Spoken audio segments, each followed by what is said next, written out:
Bonjour et Boker Tov. Nous allons étudier aujourd'hui le Chamishi, cinquième montée de Parashat Vezot Aberacha, dans le cadre du Bet HaMidrash Hillel.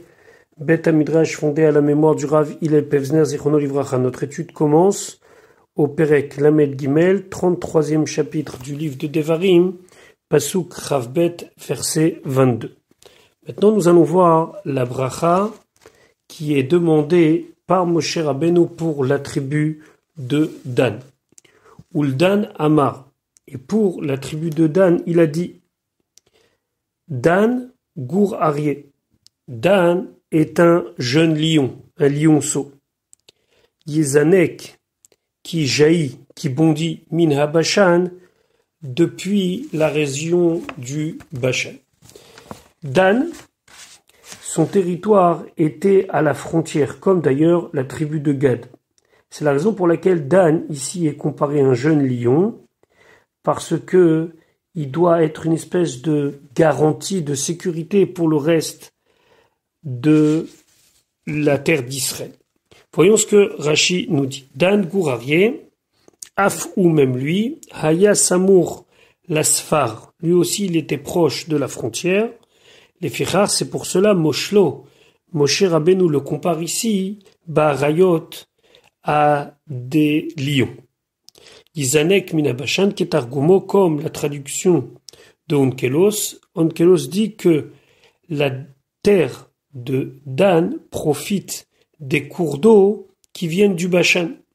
Shaya Yarden Yotse Michelko, car le Yarden, le Jourdain, sortait de la part de Dan, Mimearat Paimas, depuis la grotte de Paimas, Vehi Leshem, c'est aussi un endroit qui est appelé Leshem, chez Bechelko Sheldan, qui est dans la part qui a été donnée à la tribu de Dan. Donc c'est dans cette région-là que trouve naissance le Yarden. Chez Neymar, comme c'est marqué, Vaikrerou les Leshem Dan, ils appelèrent Leshem Dan.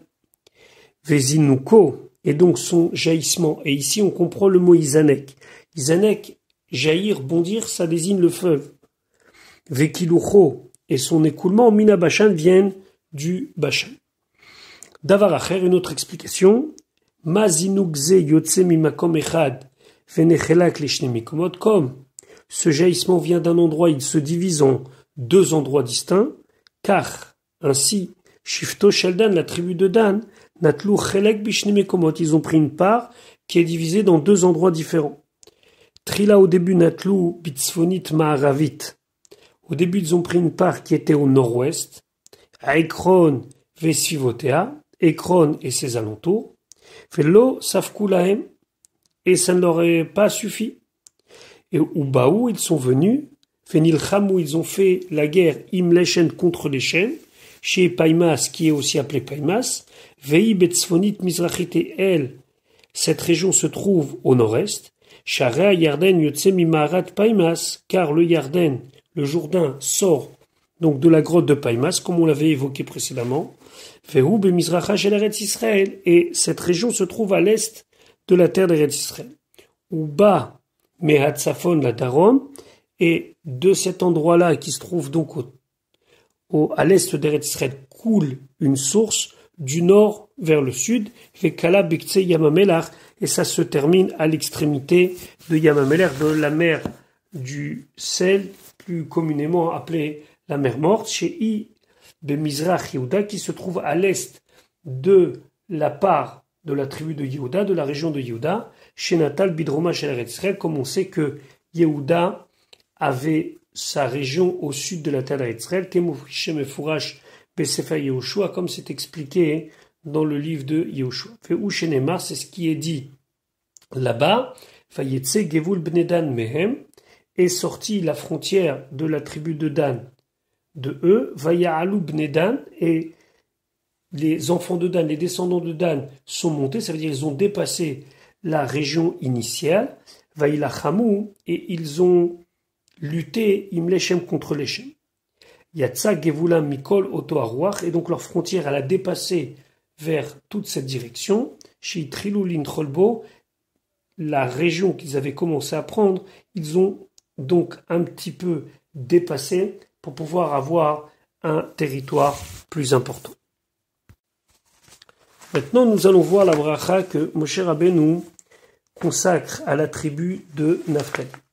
Pasuk Rav Gimel. Ul Naphtali, et concernant Naphtali, Amar, il a dit Moshe Rabbeinu, toujours s'adressant à Hachem, il demande à ce que chacun des habitants de ce territoire soit toujours rassasié. Naphtali, Seva Ratson. Naphtali, qu'il soit content de sa part, qu'il soit rassasié de ce qu'il désire. Ou malé, et qu'il soit plein, Birkat Hashem, de la bracha de Dieu. Il y avait une bracha particulière dans le territoire de Naphtali. Yam, la mer, ici ça désigne plutôt le lac de Tibériade, le lac du Kinneret, Vedarom, et la région qui se trouve au sud, Yeracha, qu'ils en prennent possession. Ici c'est un ordre qu'Akadosh Baruch Hu a donné à la tribu de Naphtali par la bouche de Moshe Rabbeinu. Moshe Rabbeinu leur donne l'ordre de prendre possession de cette partie-là. Voyons ce que nous dit Rashi. Rashi, Chav Gimel, Seva Ratson, donc rassasié de désir, Sheaïta Artso, que le territoire de Naphtali, Seva, il rassasié, Kol Retson Yoshvia, tout ce que désiraient ses habitants. Ça veut dire que il y avait une telle bénédiction dans ce territoire-là que tout ce qu'ils désiraient, ils avaient. Alors il y a plusieurs explications. Il y a une explication qui dit que les fruits arrivaient à maturité avant tous les autres territoires de la terre d'Eretz Israël. Et il y a d'autres qui expliquent qu'il avait la particularité d'avoir dans sa partie et les fruits de l'eau, du fleuve et du lac de Tibériade, et aussi des fruits qui étaient sur la terre sèche. Yam Vedarom Yeracha, Yam c'est Kinneret, c'est le lac de Tibériade, Nafla Bechelko est tombé dans sa part, c'est-à-dire qu'il en a hérité, Venatal Melo Chevel Cherem, et il a pris aussi une partie qui était sur la terre sèche, de quoi mettre ses filets de pêche Bidroma, au sud du Kinneret, du fleuve du lac de Tibériade, l'Ifrosh Charamim ou Michromot, pour mettre ses filets.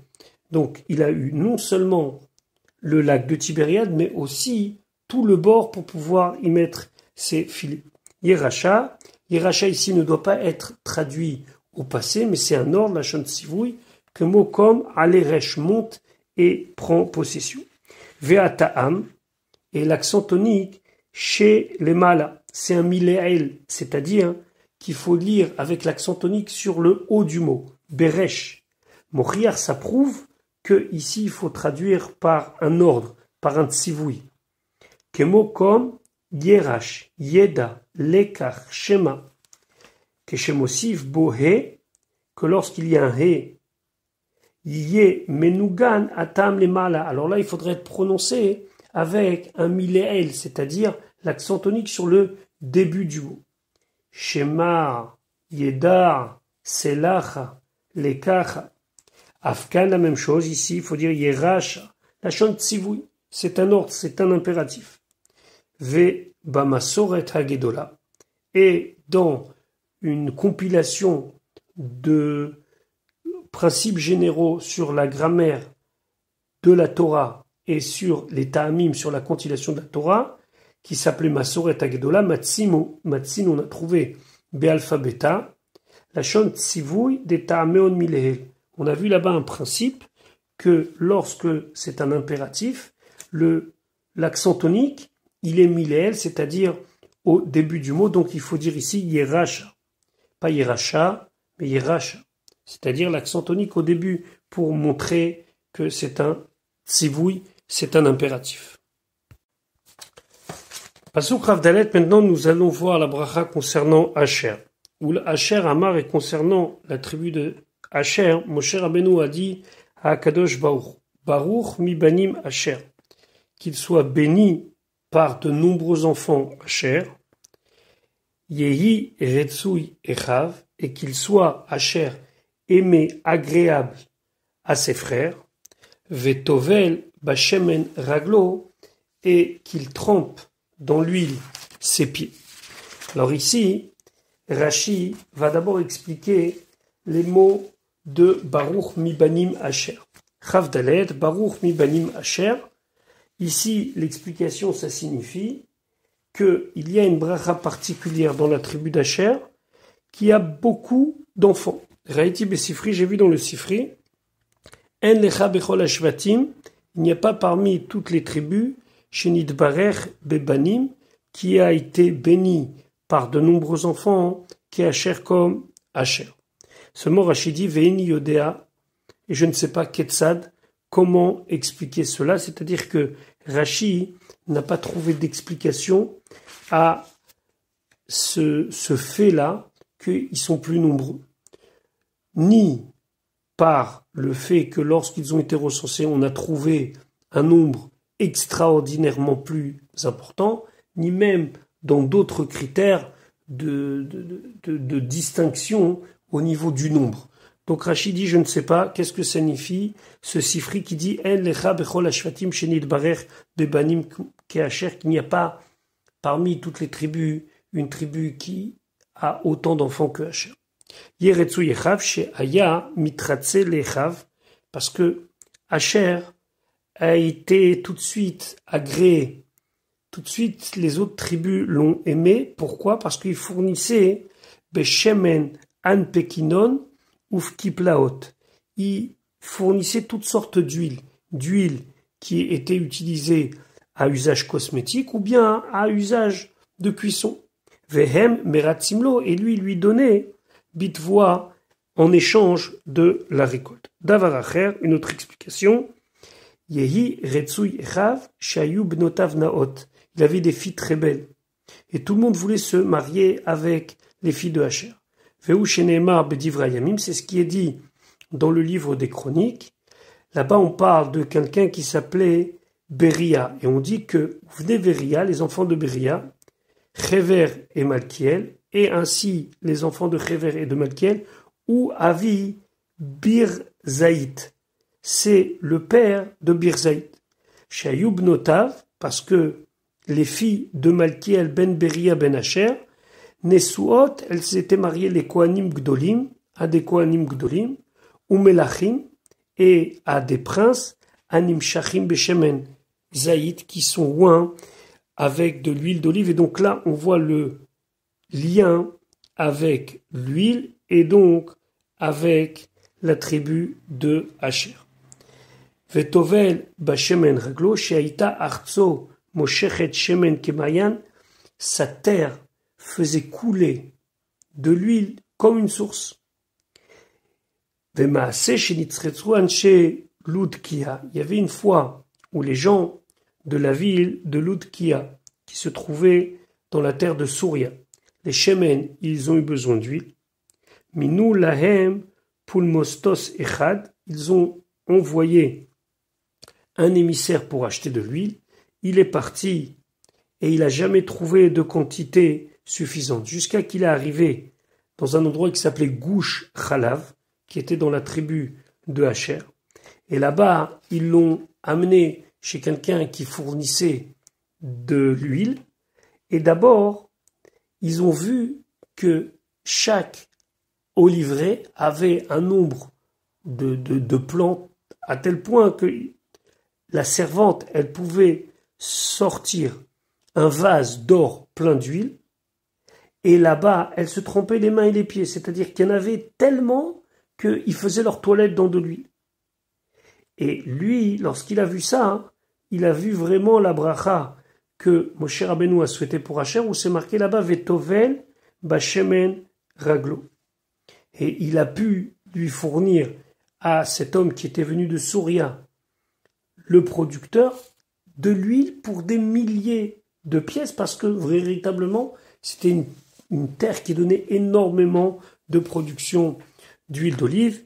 Kedeita bemenachot, comme c'est marqué dans Masechet Menachot, dans le traité de Menachot. Maintenant, Moshe Rabbeinu a fini de bénir chaque tribu. Et donc, maintenant, il va faire des bénédictions générales pour tout le peuple juif. Et voilà ce qu'il souhaite au Pasuk Rafé. Barzel ou Nechoshet, de fer et de cuivre, min alecha, seront tes verrous. Uchiamecha, et comme tes jours, ça désigne ici les jours de la jeunesse, dovecha, soit les jours de ta vieillesse, de ton grand âge. C'est une des explications que Rashi donne sur ce pasouk, mais voyons tout de suite ce que Rashi dit d'abord sur le début de notre verset Chaf'e, Barzel ou Nechoshet min al-echa. Arshav maintenant, ou Medaber, il parle, Keneged Kol Israël, pour tout le peuple juif. Chez Hayou Gibourem, que tous les hommes forts de toutes les tribus, Yoshvim Be'are Hasfar, seront installés dans les villes frontières de chaque tribu. Venoalim Ota Ilaveroui. Shelo Yochlu Haoivim, afin que les ennemis ne puissent pas, les Kanesba rentrer là-bas. Kehilu Izgura Beman'uli, mais c'est comme si elle est fermée avec des verrous, Ouvrichim Shel Barzel et des barres de fer, ou Nechoshet et de cuivre. Donc c'est ça la bracha.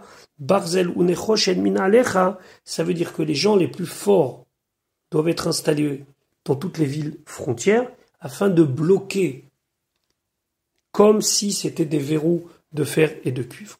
Davar acher, une autre explication, Barzel ou Nechoshet min alecha, artsechem ne'ula, vos terres sont fermées, be'arim, par des montagnes, shechotzvim mehem, duquel on extrait Barzel ou Nechoshet, du fer et du cuivre.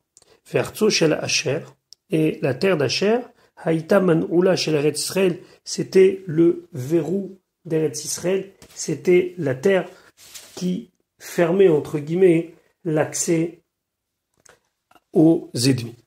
Uchiamecha dov echa, Rashi d'expliquer de deux manières. Première manière, Uchiamecha, et comme tes jours, Shem tovim lecha, qui sont bons pour toi. Shehen yeme techilatecha, c'était les jours de tes débuts. Yeme neurecha, les jours de ta jeunesse. Ken yiyu yeme ziknecha, ainsi seront les jours de ta vieillesse. Shehem dohavim, car ils coulent. Zavim, c'est le même terme pour dire couler. Ou mitmotetim, et qu'ils sombrent et qu'ils vont en diminuant. Uchiamecha dov echa, comme tes jours de la jeunesse, soit les jours de ta vieillesse. Davar acher, uchiamecha dov echa, donc autre explication, keminyan yamecha, comme le nombre de tes jours, kol ayamim asher atem osim retzuno shel makom, ce soit tous les jours que vous fassiez la volonté d'Akadosh Baruch Hu. Yeh dov echa, ça soit aussi dov echa, ce qui coule de toi, c'est-à-dire chez kol haratzot yu dov od kesav ezav l'Eretz Israël, que tous les pays vont faire couler vers Eretz Israël de l'argent et de l'or, chez tiem evorechet beperot, qu'elle soit bénie par des fruits, fechol haratzot, et toutes les terres mitparnesot et mena vont se nourrir de la terre d'Eretz Israël. Donc Eretz Israël va être un flux de bénédictions pour le reste de la région, le reste des pays, qui eux, en contrepartie, vont donner aux habitants d'Eretz Israël or et argent. Ou même shichot là, et donc ils lui font parvenir kaspam ou avam, leur argent et leur or. Esh kornet, en vieux français. Hakesev vazav kalamehem, l'argent et l'or sera complètement terminé pour eux. Shehem mezivot otolartin, car ils vont faire couler vers votre pays tout ce qu'il faut, parce que vous allez être capable de leur fournir toutes les denrées qu'ils ont besoin. Pasuk Ravav, Moshe Rabbeinu continue à bénir les Bnei Israël. En kakel Yeshurun, nul n'est comme Hachem. Yeshurun, Yeshurun, ça désigne Israël, le peuple. Rochev Shamaim, c'est lui qui chevauche les cieux. Be'ezrecha, pour venir à ton secours, pour t'aider. Ou Begahavato, et par sa gahava, alors on peut traduire par son orgueil, mais ça veut dire par sa majesté. Chez Hakim se trouvent les nuits. Rashi de nous expliquer.